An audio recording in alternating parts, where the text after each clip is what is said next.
Genuinely, there's like a 10-second cameo. I represent something. It's quite interesting, but my character doesn't even have a name. That's the level to which I don't think I'm going to be building on this for anything. So make the most of it while you can. There's an element of like how often am I asked to do this kind of stuff. I kind of an amalgam of 1980s alternative comedians being quite brutal and savage and being a cold wind at a point in the film where, you know, maybe the attitudes are changing. But even that analysis of the value of my role is longer than my role actually is.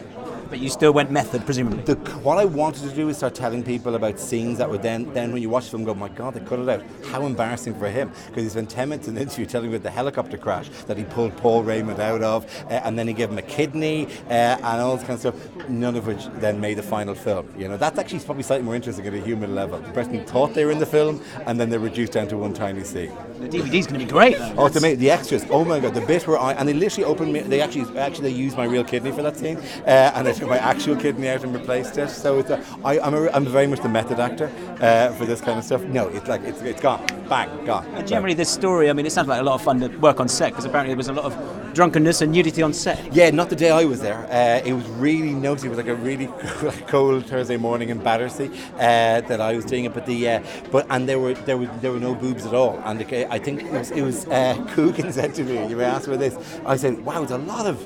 And he said, yeah, it's like aversion therapy for tits.